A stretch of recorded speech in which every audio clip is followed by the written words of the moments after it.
Salut tout le monde et surtout bonne année. De toute façon, je ne vois pas comment 2021 pourrait être pire que 2020, sauf bien entendu catastrophes naturelles du type tremblement de terre qui rase Paris de la carte ou alors canicule 3 fois plus grosse que celle de 2003.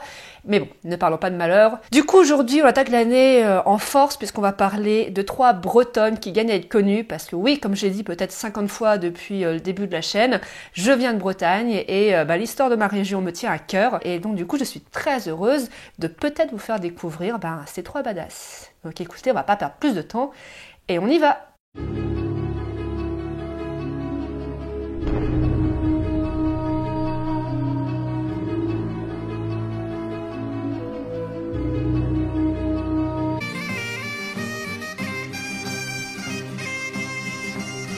Et pour inaugurer cette superbe liste, on va parler d'une Robin des Bois, mais made in Braise, à savoir Marion du Faouët. Donc Marion Tromel, née en 1717, donc près de la commune du Faouët, donc située dans le Morbihan. Très belle commune, belles halles du XVIe siècle, beaucoup de jolies chapelles, un super musée de l'abeille et des fourmis. Sauf qu'au XVIIIe siècle, la vie au Faouët n'est pas forcément très évidente et Marion grandit dans une famille aimante, certes, mais très pauvre. Donc la petite fille indépendante, elle a déjà un fort caractère et une chevelure rousse très fournie. Et à l'adolescence, elle va développer un talent certain pour le chapardage et le vol. Tant et si bien qu'une fois adulte, elle va créer sa propre troupe de brigands qu'elle va diriger vraiment d'une main de fer. Je vous ai dit, Marion avait un fort caractère et avec sa troupe, elle va arpenter la Cornouaille à la recherche de victimes. Mais attention, Marion, c'est pas un monstre, elle a un code d'honneur. Voilà pourquoi on la compare à Robin des Bois. Elle n'attaque que des marchands très prospères qui reviennent de foires ou de riches étrangers. Elle n'attaque pas les locaux. Et elle est assez généreuse quand même. Il faut savoir qu'en 1740, la façade atlantique nord, donc dont la Bretagne, va être frappée d'une très forte famine parce que l'hiver aura été très froid et surtout l'été aura été très très très pluvieux, si bien que les récoltes ont été détruites et elle va céder une grosse partie de sa fortune aux personnes victimes de la famine. Donc forcément, elle va devenir très populaire et sa troupe de brigands va passer à 80 voleurs. Alors forcément, les autorités vont commencer à très mal le prendre. Donc elles vont se mettre à traquer vraiment sans répit Marion et sa bande. Donc en 1746, elle va se faire arrêter une première fois. Donc elle va échapper à la potence. Bon, elle va se faire quand même marquer au fer rouge, c'est pas rien. Mais ça va pas la dissuader de continuer cette activité. Donc en 48, malade et enceinte, elle va de nouveau se rattraper. Mais en fait, Marion, c'était pas juste une femme courageuse, c'était aussi une femme très très rusée, vraiment avec du charisme et surtout beaucoup d'éloquence. Et elle va réussir à convaincre les juges de Vannes que non, c'est une erreur, qu'elle n'est pas du tout une leader, que c'est juste la compagne d'un des voleurs et c'est tout. Résultat, ils vont la relâcher. Et ça va pas lui servir de leçon puisqu'elle va continuer cette activité de brigandage. Donc sa réputation va même atteindre Versailles. Donc non, là c'est plus possible. Et en 1755, elle va se faire arrêter à Nantes. Enfin, elle va être reconnue, elle va se faire arrêter et elle va être conduite à Quimper où elle va être exécutée place Saint-Corentin. Si vous connaissez Quimper, c'est la grande place en bas de la cathédrale. Et elle avait 38 ans. Donc voilà, je connaissais pas jusqu'à récemment Marion et je trouve ça dommage parce que quel parcours quoi. On parle beaucoup de Cartouche, on parle beaucoup de Robin des Bois et on parle jamais de Marion et ça faut le changer.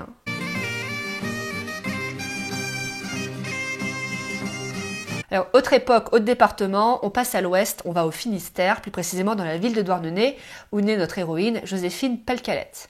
Alors, Pencalais, il faut savoir que ça veut dire tête dure en breton et ça va à merveille à Joséphine. Alors, Joséphine naît dans une famille pauvre, décidément encore, comme Marion. Sauf que c'est une femme qui a vraiment une soif d'aventure, elle a de l'audace à revendre, elle a une gouaille. Alors je ne sais pas si vous êtes un peu familier du Finistère, mais il faut savoir que dans le Finistère, les douarnenistes ont une réputation d'être des grandes gueules, d'avoir beaucoup d'audace, et Joséphine, c'est la douarneniste. Donc elle part s'installer en Île-de-France, où elle devient lavandière, donc elle rencontre son mari, ça se passe bien, elle a des enfants, malheureusement son mari meurt de typhoïde.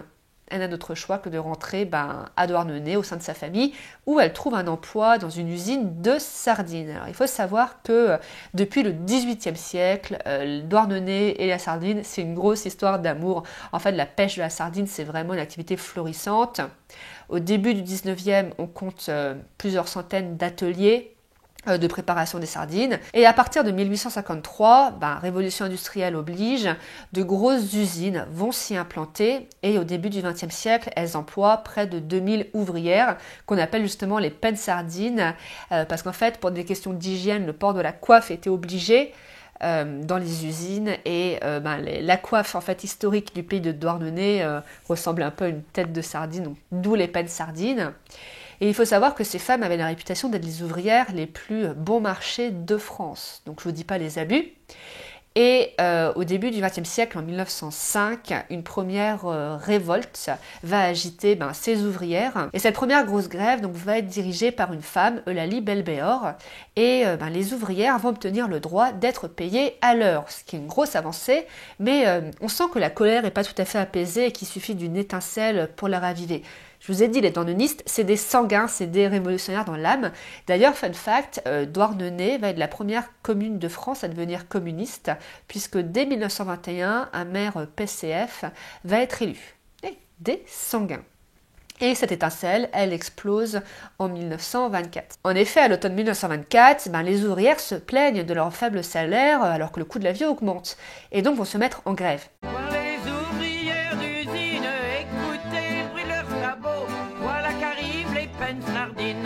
Quid de Joséphine, me direz-vous? Ah ça, Joséphine, elle est là, on peut pas la rater, puisque je vous ai dit, elle a de la gouaille, elle a du charisme, donc elle va prendre la tête du comité des grévistes. Donc on va la voir partout, elle va battre le pavé, elle va faire des happenings, c'est totalement anachronique comme terme, c'est elle qui va rencontrer les médias, et les médias nationaux, parce qu'en fait cette grève va prendre une ampleur nationale, vont vraiment se battre pour pouvoir l'interviewer. Et la lutte va être âpre. Elle va durer 42 jours et finalement, les ouvrières vont obtenir gain de cause et des hausses de salaire. Mais les ambitions de Joséphine ne s'arrêtent pas là, puisqu'elle a pris goût à la politique. Et en 1925, elle se fait élire conseillère municipale. C'est la première fois en France qu'une femme est élue conseillère municipale. Donc c'est l'effervescence, c'est la joie. D'ailleurs, le Parti communiste français va beaucoup instrumentaliser cette élection en la mettant bien en avant, en disant « Vous voyez, on est progressiste, on a fait élire une femme ». Sauf que, novembre 1925, le Conseil d'État invalide l'élection de Joséphine au motif que les femmes sont inéligibles.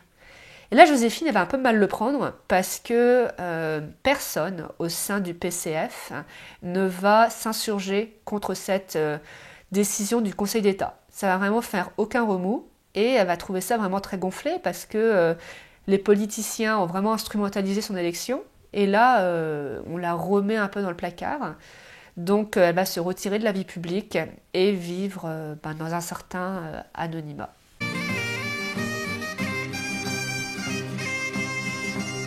Alors pour cette troisième histoire, on reste dans le Finistère. Alors, que voulez-vous, le Finistère, c'est le plus beau département de France, plus beau département d'Europe, et je dirais même du monde. Non, je plaisante, tous les départements sont beaux. Enfin, certains quand même plus beaux que d'autres, on va pas se le cacher. Bref, fermons la parenthèse et embarquons vers l'île d'Ouessant. Magnifique île, je vous encourage à y aller si vous en avez l'occasion. Et l'île d'Ouessant qui est aussi appelée l'île aux femmes. Parce qu'en fait, il était d'usage que les hommes s'embarquent dans la marine marchande ou dans l'armée. Parce qu'en fait, il faut savoir que paradoxalement, l'île d'Ouessant n'a jamais été vraiment un gros port de pêche. Donc du coup, pour trouver du travail, les hommes devaient partir. Et donc les femmes restaient seules pendant plusieurs mois d'affilée et s'occupaient de tout sur l'île. Donc c'était des femmes vraiment très autonomes, avec un très très fort caractère. Et donc notre héroïne, une de ces fortes ouessantines, s'appelle Rose Héré. Donc Rose vient d'une famille modeste, on ne change pas une équipe qui gagne, et elle va travailler pendant plusieurs décennies comme bonne à l'Empôle, donc la plus grosse commune de l'île. Et c'est pendant la nuit du 2 novembre 1903, la vie de cette femme, âgée d'une quarantaine d'années, va changer radicalement. En effet, Rose va se lever accidentellement à 4 heures du matin.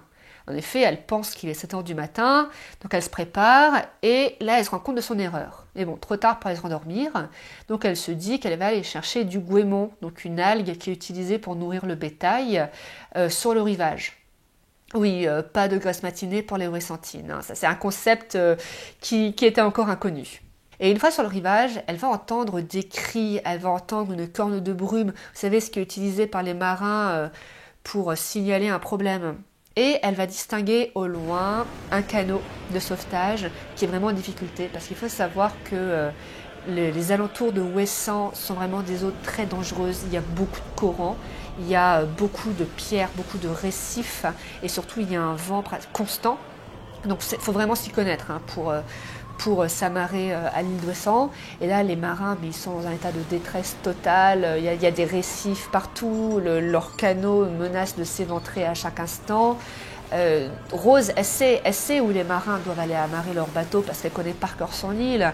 Et elle leur fait signe et elle se jette à l'eau.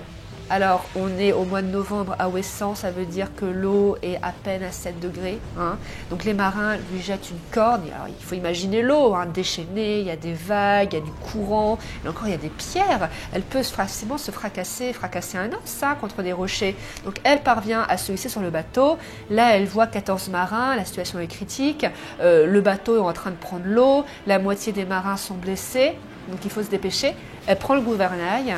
Et elle va lutter pendant 2 heures contre la marée, contre les vagues, et parvint enfin à guider le bateau dans un abri où les marins peuvent enfin débarquer à terre. Et ça, cet exploit ne va pas tarder à faire la une des médias. Les médias nationaux ont vraiment s'emparé de cette affaire.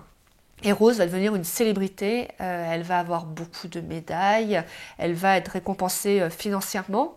Et sauf que Rose c'est une femme modeste, même si elle est devenue célèbre, même si elle était devenue pas riche, mais voilà, elle avait pu se constituer un pécule hein, grâce à son acte héroïque, elle décida de rester à Ouessant où elle s'acheta une petite ferme et où elle vécut tranquille jusqu'à sa mort en 1945. Donc voilà, une héroïne, une vraie héroïne, parce que j'ai oublié de préciser que Rose ne savait pas nager. Donc se jeter à l'eau comme ça, c'est vraiment héroïque parce qu'imaginez, à cause du courant, elle aurait été incapable de saisir de la corde qu'on lui a lancée. Ça aurait pu être très dangereux pour elle.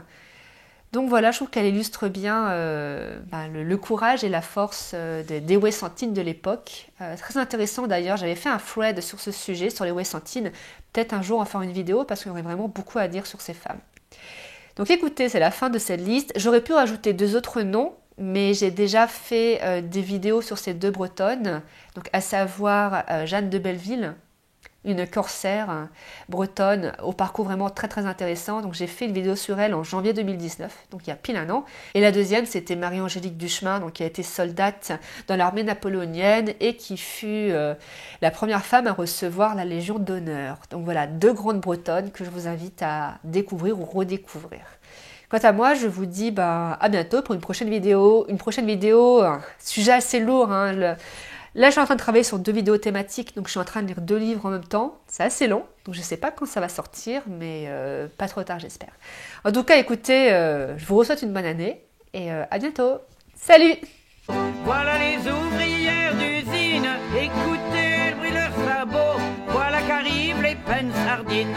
Écoutez le bruit de leurs sabots, voilà les ouvrières d'usine. Écoutez le bruit de leurs sabots, voilà qu'arrivent les pennes sardines.